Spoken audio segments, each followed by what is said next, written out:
Hello everyone. तो स्वागत है आप सबका। आज तीसरा दिन है द स्टडी आर्किटेक्ट चैनल में आपका स्वागत है। और आज के टाइम टेबल पर हम आते हैं, लेकिन आज के टाइम टेबल आने से पहले ना एक बात मैं आपसे कहना चाहूँगी सबसे मतलब जितने आज ये तीसरा दिन है और जितना सपोर्ट मिल रहा है बच्चों का, और जो भी हमारे भाई बहन हैं जो अभी या तो तैयारी शुरू कर रहे हैं या फिर जिनका एग्ज़ाम 2-3 महीने में, 4 महीने, 5 महीने में आने वाला है, या जिन्होंने पहले कभी कर रखी है, यानी सभी तरह के खासकर। तो मैं उनको ना एक बात बोलना चाहूँगी, जैसे कि पता है आपको एक चीज़ से बचना होगा। अब जैसे अभी मैं ये डाल रही हूँ, रेगुलर डाल रही हूँ, लेकिन पता है आजकल तैयारी तो बहुत बच्चे कर रहे हैं, शुरू बहुत सारे बच्चे कर देते हैं तैयारी।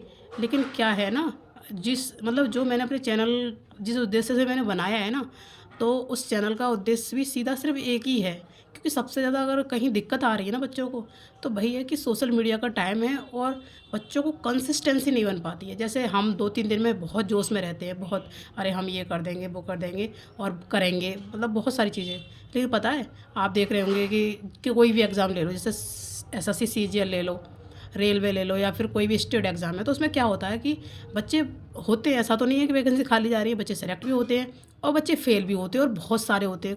कुछ तो मेहनत करते हैं तो वो भी परेशान होते हैं। तो पता है सफल होते कौन है? वो आप कहीं भी उठा के देख लो, किसी भी टॉपर की बात सुन लो, सबसे ज़्यादा एक ही चीज़ की कमी और एक ही चीज़ का गैप होता है जो बच्चे सफल होते हैं उनमें और जो नहीं होते हैं पढ़ते समय। वो होता है कंसिस्टेंसी का, यानी लगातार आप कितना रहते हो किसी भी। जैसे अब मैंने ये सीरीज़ चालू की है, तो वैसे इसकी कोई ज़रूरत नहीं, सबको पता है कि ये पढ़ना है हमें, और सबको मालूम है, सब जो पढ़ाई करेगा, जो किताब खोलेगा, सबको ये चीज़ें उसमें लिखी हुई हैं, है ना, सबके क्रम वाइज। लेकिन क्या होता है कि हमें जब तक कोई पुश नहीं करता है तब तक हमारी वो चीज़ आदत में नहीं आती है। हमें आदत पड़ी हुई है उस चीज़ की, जो हमारी एकेडमिक पढ़ाई होती है ना, इंटर हाई स्कूल तक, तो उस चीज़ की हमें आदत पड़ी हुई है। तो ज़्यादा मैं आपका समय लेते हुए मैं यही बोलना चाहूँगी कि आप ना एक काम करें। कल तो मेरी वीडियो थोड़ी लेट हो गई थी क्योंकि मेरा स्वास्थ्य सही नहीं था, और आज भी मेरा गला थोड़ा ऐसा ही है। लेकिन मैं आपको एक बात बताऊँगी, मैं आपको 3 महीने तक बिल्कुल छोड़ने वाली नहीं हूँ कहीं पे भी, चाहे मैं बेशक सादा कागज़ पे आप पढ़ा रही हूँ। लेकिन एक बात आप मेरे से जुड़ने के बाद, और आप 3 महीने बाद आप मुझसे देखोगे कि जो आपको कहीं किसी चैनल पर नहीं मिला वो आपको इस चैनल में मिलेगा। हर तरीके, मतलब जो चीज़ जो वाकई में जो एक स्टूडेंट के लिए बहुत ही ज़्यादा ज़रूरी है, वो सारी चीज़ें आपको इस चैनल पे मिलेंगी, चाहे बेशक वो किसी भी फॉर्म में हो। क्योंकि पता है आजकल भटकाव बहुत है, बहुत ज़्यादा कंटेंट पड़ा हुआ है यूट्यूब पर। बच्चे ये कभी ये देख रहे हैं, कभी वो देख रहे हैं, कभी ये छोड़ दिया तो उसे पकड़ लिया। दिक्कत सारी यहीं आ रही है। और मैं आपसे सिर्फ एक ही बात कह सकती हूँ, अपना मान के और अपने 5 साल के एक्सपीरियंस से, कि प्लीज़ कहीं भागिए मत। अगर आप इस सीरीज़ से, मैं ये नहीं कह रही हूँ कि मेरी सीरीज़ से जुड़िए, नहीं, मैं ये कह रही हूँ मेरे चैनल सब्सक्राइब करिए। अगर आपको फ़ायदा लगे 1% भी, अगर आपको लगे कि हाँ दीदी मेरे लिए मेहनत कर रही है, हमारे लिए मेहनत कर रही है थोड़ा सा भी, तो आप मेरे चैनल को लाइक कर सकते हैं, सब्सक्राइब कर सकते हैं, और बच्चे जो इस समस्या से जूझ रहे हैं उनके साथ जुड़ सकते हैं। क्योंकि मेरे साथ में ना सबसे बड़ी दिक्कत ही यही थी। जिस दिन मैंने अपनी जो रेगुलरिटी थी, कंसिस्टेंसी थी ना, जब मैंने वो चीज़ अपनी लगातार शुरू कर दी, तो पता है ऐसी ऐसी चीज़ें जो मैंने कभी सोची नहीं थी कि वो चीज़ मुझ पे कभी आएंगी। जैसे मैथ में कुछ सवाल होते हैं, मैथ तो सबकी ज़्यादातर बी की होती है, ज़्यादातर जो हैं अच्छे वो अच्छी बात है, लेकिन ज़्यादातर बता रहे हैं कि मैथ की प्रॉब्लम बहुत बच्चों की होती है। वो सब्जेक्ट भी आपको कंसिस्टेंसी से आ जाएगा, आपको कुछ करने की ज़रूरत नहीं है। सिर्फ मैंने आपसे एक बार कह दिया कि जितना मैं बता रही हूँ उसको बहुत ध्यान से सुनो। अब ये ना आपको क्या लगेगा कि रोज़ वही है, थोड़ा सा आगे बढ़ा देती है, रोज़ सेम चीज़ है। सेम चीज़ नहीं है, यही चीज़ हमसे नहीं होती है। ये चीज़ अगर हमें कोई बताने वाला हो, हमें छांट के देने वाला हो, और पता है आपको ज़्यादा कुछ पढ़ने की ज़रूरत नहीं है, आप सिर्फ इतना पढ़िए, सिर्फ इतना। धीरे धीरे करके आपको इतना कॉन्फिडेंस अपने अंदर डेवलप होगा, आपको लगेगा कि हाँ यार बाकी कुछ अंदर जा रहा है, मतलब दिमाग में लग रहा है कि हाँ चीज़ें दिमाग में घुस रही हैं। लेकिन अगर आप कहीं से भी पढ़ रहे हैं, कभी कुछ उठा लिया, कभी कोई किताब उठा ली, किसी टीचर से पढ़ लिया, तो ये चीज़ हमें कभी रिजल्ट ला के नहीं देती। अगर रिजल्ट ला के देती तो यही ला के देगी। यही छोटी छोटी चीज़ें ना आपको उस दिन, जिस दिन आपका सिलेक्शन होगा, वहाँ तक पहुँचाएंगी। वरना बच्चे बहुत है, भीड़ भी बहुत है, कर भी बहुत तैयारी रहे। और पता है यूट्यूब पर बहुत मत भटकिए, आप एक एक चैनल से जुड़िए और उसको फॉलो करिए जी जान से, जो वो बता रहा है। एक बार करके, अगर आपने इतना टाइम बिगाड़ लिया, साल 2 साल 3 साल आपने ख़राब कर लिए, तो एक बार यहाँ पे 3 महीने दे के तो देखिए, आपको पता चल जाएगा। और जो हम कर रहे हैं वो करके तो देखिए। थोड़ा सा टफ तो लगेगा कि हाँ यार रोज़ एक थोड़ा बोरियत लगेगा, लेकिन एक बात ध्यान रखना कि जितनी अच्छी चीज़ें होती है ना, वो बोरियत तो होती हैं। अगर जीवन में इस बोरियत को ख़त्म करना है ना, अपनी ज़िंदगी की बोरियत को, तो इस बोरियत को तो झेलना पड़ेगा। तो ये मेरा आपको पर्सनली गाइडेंस है। अगर आप माने तो बहुत अच्छा है, और नहीं माने तब भी अच्छा है। तो इसी के साथ आज फिर ये शुरू करते हैं अपना। तो ठीक है, शुरू करते हैं पहले इंग्लिश से, और उसके बाद अगर हाँ एक चीज़ और कि जो बच्चे जो भी दिक्कत आ रही हो ना आपको मेरे इस पे टाइम टेबल में, मेरी वीडियो में, या फिर कुछ चीज़ छूट रही हो या फिर आपको कोई समस्या आ रही हो, तो प्लीज़ लिखें। अगर आप लिखेंगे नहीं तो मुझे कैसे पता चलेगा।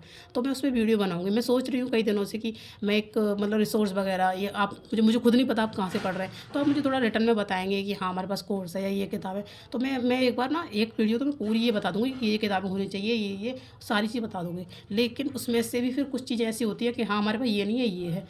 तो वो सारी चीज़ें ना एक वीडियो में कवर नहीं हो सकती, बहुत लंबी वीडियो हो जाएगी। तो इसलिए मैं आपको बता रही हूँ कि अगर आप जुड़ गए हैं ना तो पीछे मत हटना। कोई भी समस्या है, कोई भी दिक्कत है तो आप बिल्कुल बेझिझक पूछिए, ठीक है ना।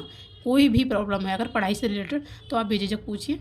मैं आपको बहुत कोशिश करूँगी कि 100% बिल्कुल, जहाँ और लोग गुमराह कर रहे हैं आजकल यूट्यूब पे बच्चों के लिए, मतलब पता क्या है ना, अब मैं चाहूँ तो बहुत थंबनेल बना के ये अट्रैक्ट करके और एक दिन में फोड़ देंगे ये इलीगल, ये मैं बना सकती हूँ, लेकिन पता है उससे बच्चे को फ़ायदा नहीं है। आप जितने सादा सिंपल रहोगे ना उतना जल्दी सक्सेस मिलेगी आपको। जितनी चीज़ें डीप से पढ़ोगे, आपको गहराई में उतरना है, आपको दिखावा नहीं करना है। और ना ही मुझे कोई ये नहीं है, कोई लालच नहीं है। बस ये है कि जो चीज़ें मैंने झेली हैं, जो प्रॉब्लम मैंने झेली है, मैं चाहती हूँ कि मेरे जैसे जो बाकी बच्चे तैयारी कर रहे हैं जेन्युइन, उनको कोई दिक्कत ना हो, ठीक है ना। तो इसी के साथ फिर शुरू करते हैं आज। वही देखो, इंग्लिश में क्या करना है आपको, आपकी 2 क्लासें नाउन की हो गई हैं और नाउन की क्लास तीसरी करनी है आज, ठीक है।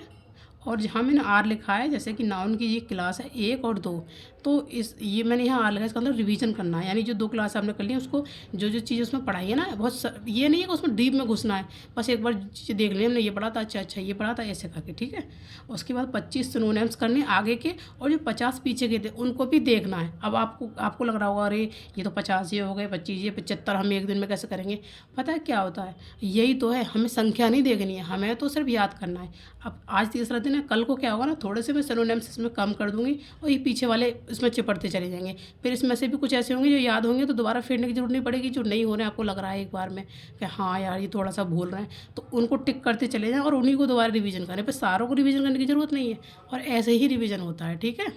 तो ऐसे ही 25 ईडीएम करने हैं, और 50 जो पुराने वाले हैं, मतलब पिछले दिन किए थे, वो उनको रिवीजन करना है। एक पैसेज वो रीडिंग करना है इंग्लिश माध्यम से, जो मैंने आपको बताया था, उससे फालतू कुछ नहीं करना है आपको, ठीक है। इतना ही बहुत है। और आप अगर इसमें से 90% या 80% भी कर रहे हैं ना, तो मान लीजिए आपकी एक सीट पक्की है, बिल्कुल निश्चिंत हो जाइए। अगर इतना जो मैं बता रही हूँ उसमें से अभी भी अगर 80% कर रहे हैं ना, और लेकिन रेगुलरली, आपको 3 महीने हटना नहीं है मेरे साथ से, ठीक है ना। अगला है मैथ। तो मैथ में क्या करना है कि मैथ में आपको और परसेंटेज की जो क्लास तीसरी है वो देखनी है, और जो 1-2 क्लास जो आपने देख ली है उनके कॉन्सेप्ट रिवीजन करने हैं, ठीक है। और 1 से 25 तक स्क्वायर और 1 से 20 तक क्यूब, ये मैंने 5-5 बढ़ा दिए हैं क्योंकि ये अभी कर रहे हैं। अब तो इसको लिखना है, और जो पीछे जो लिखे हैं यानी कि आपने 1 से 20 तक स्क्वायर लिखे उनको याद करना है, और जैसे क्यूब जो आपने 1 से 15 से लिखे उनको याद करना है, और 1 से 20 तक लिखना है, ठीक है ना। और 20 सवाल परसेंटेज के करना है। जैसे मैंने कल बताया था आपको कि परसेंटेज के सवाल जो भी आप पढ़ रहे हैं उससे रिलेटेड ही करने हैं, ठीक है। अब आपकी ये प्रॉब्लम होगी वो कहाँ से मिलेंगे, तो वो मैं आपको संडे को सारी एक वीडियो में क्लियर करके बता दूँगी, ठीक है। अब फ्रैक्शन आपको बता रहे, जो भी टीचर आपको पढ़ा रहा होगा ना उसको, आप फ्रैक्शन पढ़ रहे होंगे तो मतलब जो परसेंटेज सबसे पहले फ्रैक्शन ही पढ़ाए जाते हैं, तो उसको पुश करिए। उसमें उन्होंने टेबल बनवाई होगी, उस टेबल को अपनी कॉपी में उतारिए, बिल्कुल उतारिए। वो बहुत ज़्यादा इंपॉर्टेंट है, बहुत बहुत ज़्यादा। मैथ में ये मान लो कि मैथ की इकाई है एक तरीके से, अगर जो रियल मैथ शुरू होती है वहाँ से, ठीक है, उससे बहुत सारे सवाल हल होते हैं। तो फ्रैक्शन तो बहुत अच्छे से पढ़ लेना, ये आपको मैं बोनस टिप दे रही हूँ कि फ्रैक्शन को तो बहुत अच्छे से घोट लेना, ये बहुत ज़रूरी है मैथ में, ठीक है। उसकी अब यही तो चीज़ है, अब हमने पढ़ी है तो हम आपको बता सकते हैं, लेकिन बच्चों को यही नहीं पता क्या इंपॉर्टेंट है क्या इंपॉर्टेंट नहीं है। वैसे टीचर अच्छे हैं, सब बताते हैं, मैं ये नहीं कह रही हूँ, लेकिन फिर भी जो बच्चा इससे गुजरा हुआ होता है, गो थ्रू हो जाता है, तो उसको ज़्यादा आप समझ रहे हैं ना। अगला है रीजनिंग। रीजनिंग में आपको कैलेंडर एक टॉपिक है, आपको मैं आज बता रही हूँ। अब तब तो मैंने ये बोला कि आपका जो मन हो पढ़ लेना, आज मैं बता रही हूँ आपको कैलेंडर की वीडियो आपको निकालनी है यूट्यूब से, और जैसे आपको समझ में आए, अगर 1.5 की स्पीड से आए तो, कम आए तो उसी स्पीड से आपको देखनी है पूरी वीडियो कैलेंडर की, कोई भी टीचर जो आपको पसंद हो, ठीक है। उसके बाद 10 क्वेश्चन सीरीज के करने हैं, वही जो मैंने आपको बताए। 10 क्वेश्चन ब्लड रिलेशन के है, और एक टेबल 25 तक करनी है, सिर्फ इतना करना है रीजनिंग में, ठीक है। और अगर किसी भी सब्जेक्ट में आपको कोई समस्या आ रही है ना, आपको लग रहा होगा अरे नहीं ये तो बता रही हैं कैसे है क्या है, वो अंदर वाली चीज़ें बहुत सारी होती है कि हम कहाँ से क्या, तो वो मैं आपको बता दिया कि संडे को या तो मुझे टाइम मिल जाएगा, या फिर आपको जैसे कम, तभी तो कह रहे हैं आप लिख के भेजेंगे तो मुझे पता चलता रहेगा, तो इसलिए आप बताएंगे तो मैं आपकी सब समस्या का समाधान करूँगी, ठीक है। उसके बाद जीएस में आ जाते हैं। अब जीएस में आपको मैंने अभी तक 4 पेज बोले थे, ठीक है, पढ़ने को। आपको क्या करना है, जो 4 पेज शुरू में तो वही था, इंट्रोडक्शन वगैरह होता है लूसेंट में, आपको वो एक बार गो थ्रू कर लेने हैं इससे पहले, ठीक है। रिवीजन पे तो बहुत ध्यान देना है, रिवीजन छोड़ना नहीं है। उसके बाद हिस्ट्री में एक हड़प्पा सभ्यता नाम से सबसे पहले आएगा, वैदिक सभ्यता, ये हड़प्पा सभ्यता है, आप देख लीजिएगा। उस हड़प्पा सभ्यता ही क्या है, क्योंकि इंपॉर्टेंट है ये, तो हड़प्पा सभ्यता पढ़ना है, पूरा पूरा पढ़ना है आपको। बस ये नहीं है कि उसको करना, बस एक बार गो थ्रू हो जाना, ठीक है, अच्छे से पढ़ना है पहली बार। उसके बाद शास्त्रीय नृत्य का रिवीजन करना है, और जो वाद्य नृत्य आपने वाद्य यंत्र पढ़े थे उसका रिवीजन करना है, ठीक है। ये है टोटल आपका आज तीसरे दिन का टाइम टेबल।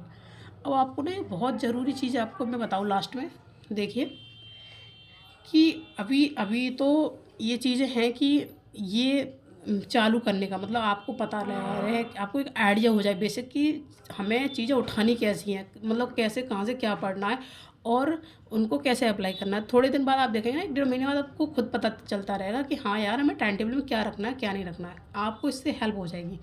लेकिन फिर उसके बाद क्या आती है ना, कुछ दिक्कतें आती है बहुत सारी, वो किसी दिन में किसी और वीडियो में बात करूँगी, ये थोड़ी लंबी हो जाएगी। तो पहले ना आप एक ही काम करना, इसको कितना होता है पहले कंप्लीट आपका, वो आप मुझे लिखेंगे, उसमें जो जो छूट जाता है वो कमेंट बॉक्स में लिखेंगे, और अपने से जुड़े हुए सभी बच्चों को शेयर करेंगे, ठीक है। और कोई भी प्रॉब्लम है आप मुझको बताएंगे, और ये ऐसे ही सीरीज कंटिन्यू रहेगी, और जो समस्याएं आपकी आएंगी उनमें बीच बीच में आपको वीडियो आती रहेंगी, लेकिन जेन्युइन, इस चैनल पे आपको जेन्युइन मिलेगा, कोई फालतू चीज़ नहीं, कोई फेंकने वाली कोई चीज़ नहीं, क्योंकि समय बहुत कम है, बेरोज़गारी बहुत ज़्यादा है, आपके माँ बाप भी इंतज़ार कर रहे हैं आपकी सीट का, आपके सपनों का। तो जितने, मेरा यही है, कंसिस्टेंस रहिए, और मतलब सॉरी रेगुलर रहिए, और लगातार इससे जुड़े रहिए, ठीक है। और जितने हो सके सिंपल रहिए, सादा रहिए बस, और लगे रहिए, एक दिन आप भी देखना कि अच्छी खासी आप किसी पोजीशन पे होंगे, बस इन्हीं छोटे छोटे कदमों से। ओके, और कोई प्रॉब्लम है, कोई दिक्कत है तो आप मुझे कमेंट बॉक्स में बता सकते हैं। धन्यवाद।